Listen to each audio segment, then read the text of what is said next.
షాక్లిస్తూ ఉంటే ట్రంప్కి అత్యంత సన్నిహితుడు ప్రపంచ కుబేరుడు ఎలన్ మస్క్ ట్రంప్కి షాక్ ఇస్తున్నాడు. మొన్నటి ఎన్నికల్లో ట్రంప్ కోసం ఏకంగా $250 మిలియన్ ఖర్చు పెట్టాడు ఎలన్ మస్క్.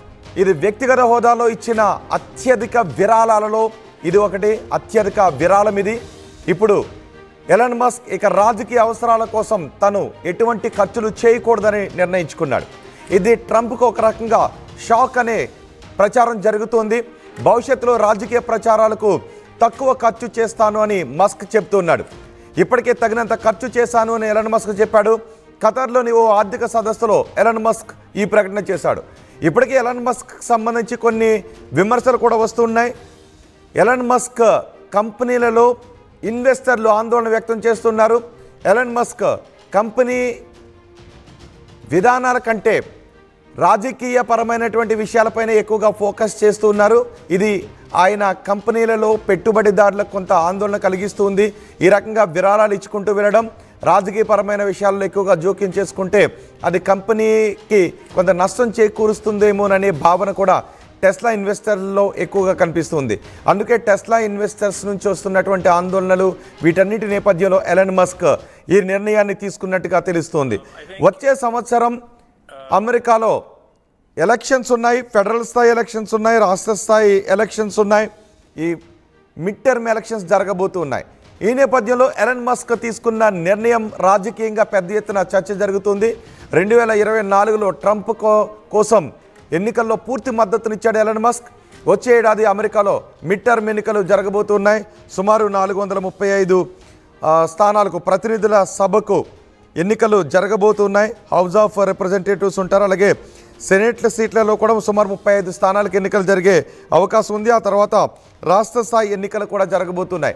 సో ఈ మిడ్ టర్మ్ ఎన్నికలు కూడా చాలా కీలకంగా ఉంటుంది. అందుకే అమెరికా అధ్యక్షుడు ఆ ఎన్నికలపై కూడా చాలా ఫోకస్ చేస్తున్నారు.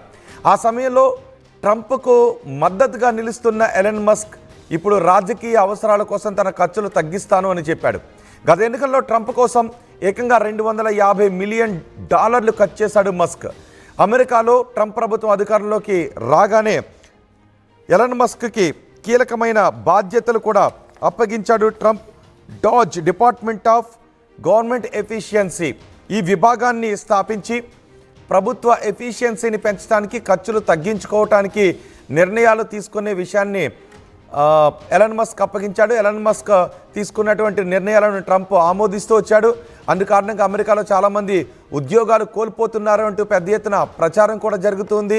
ఈ నేపథ్యంలో ఎలన్ మస్క్ కొన్ని విమర్శలు ఎదుర్కొంటున్న సమయంలో ఇప్పుడు రాజకీయాలకు తను ఖర్చు పెట్టే విషయంపై పునరాలోచిస్తున్నాను, ఇంతకు ముందు ఖర్చు పెట్టినట్టుగా రాజకీయాల కోసం నేను ఖర్చు పెట్టను అని ట్రంప్కి షాక్ ఇచ్చే నిర్ణయాన్ని ప్రపంచ కుబేరుడు ఎలన్ మస్క్ తీసుకున్నాడు. ఎలన్ మస్క్ తీసుకున్న ఈ నిర్ణయం ఒకసారి ఎలన్ మస్క్ ఏం మాట్లాడాడో చూద్దాం. How much you're going to spend on the upcoming midterms? Is it you spent a lot more money on the last US election than you envisaged when you were speaking here 3 years ago? Are you going to continue to spend at that kind of level on future elections? I think in terms of political spending, I'm going to do a lot less in the future. And why is that? I think I've done enough. Is it because of blowback? Well, if I see a reason to do political spending in the future, I will do it. I do not currently see a reason. Okay. What about political influence beyond the US? How often do you speak to President Putin?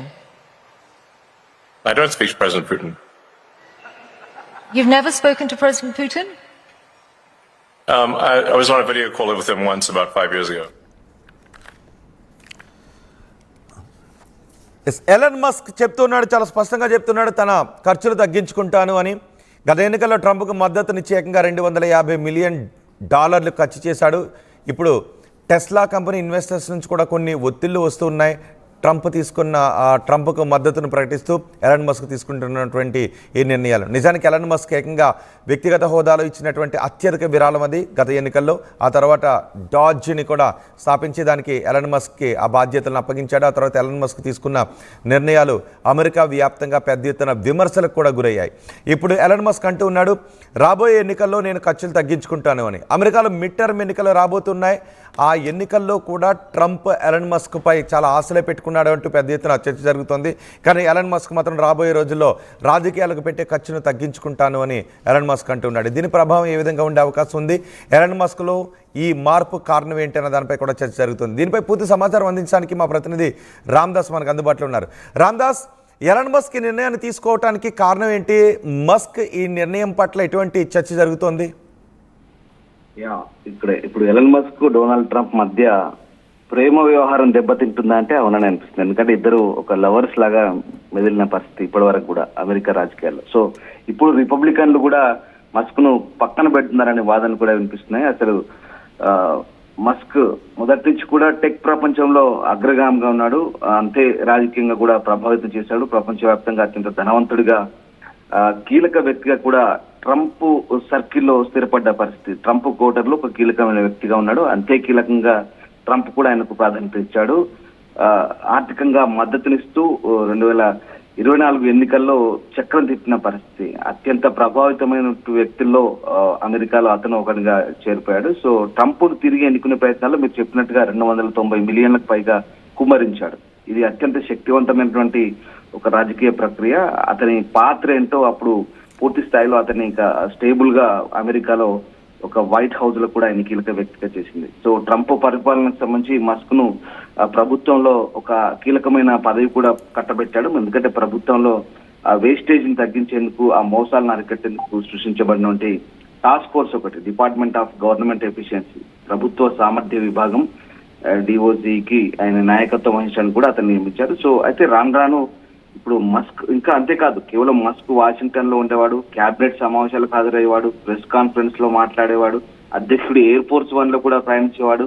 Trump అతన్ని తన first judge అని కూడా పిలిచేవాడు. అంటే అంతటి దగ్గరి సంబంధాన్ని ఇద్దరు కూడా ప్రదర్శించిన పరిస్థితి కనబడుతుంది. కానీ ఇప్పుడు ట్రంప్ కు మస్క్ మధ్య విభేదాలు ఉన్నాయంటే కొంత నిజమే అనిపిస్తుంది. ఎందుకంటే ఇద్దరి మధ్య ఉన్న బాండింగ్ కొంత చెడిపోయినట్టుగా అనిపిస్తుంది. ఎందుకంటే ఏప్రిల్ నుంచి ట్రంప్ తన social media platform truth social కూడా తన పబ్లిక్ కమ్యూనికేషన్ లో మస్క్ గురించి ఎక్కువగా ప్రస్తావించట్లేదని పొలిటికో అనే సంస్థ నివేదిస్తుంది. ఎందుకంటే ఇద్దరి నుంచి కూడా కొంత దూరం డిస్టెన్స్ కనబడుతుందనే విషయాలు చాలా స్పష్టంగా కనిపిస్తాయి. ముఖ్యంగా టెస్లాకు సంబంధించి చాలా మంది ఇన్వెస్టర్లు భయపడుతున్నారు. ప్రధానంగా టెస్లా విషయంలో అసలు టెస్లా సీఈఓగా ట్రంప్ ఉంటాడా, టెస్లా సీఈఓగా మస్క్ ఉంటాడా అనే వాదనలు కూడా వినిపిస్తున్నాయి. కానీ ఇప్పుడు నిన్న జరిగినటువంటి ఖతార్ ఆర్థిక సదస్సులో ఆయన వర్చువల్ గా మాట్లాడారు. టెస్లా తాను చనిపోతే తప్ప మరొక 5 ఏళ్ల వరకు ఖచ్చితంగా టెస్లా సీఈఓగా ఉంటారంటే ఆయన ప్రకటించవచ్చు. అంటే ట్రంప్ మస్క్ వాస్తవంగా ఇటు బిజినెస్ పరంగా, వాణిజ్య పరంగా దెబ్బతింటున్నాడు. ఎందుకంటే ఈ మొన్నటి ఫస్ట్ క్వార్టర్ లో మొదటి త్రైమాసికంలో 70% నష్టపోయింది టెస్లా. సో ఆ రకంగా అనేక నష్టాలను చవి చూస్తున్నాడు. ఇక దీంతో ఆయన ఒక నిర్ణయం తీసుకుని వచ్చే ఎన్నికల్లో ఫెడరల్ ఎన్నికల్లో ఖర్చు తగ్గిస్తాను అంటూ చెప్తున్న పరిస్థితి. ఇది ఇప్పుడు రిపబ్లికన్లకు మింగుడు పడడం లేదు. సో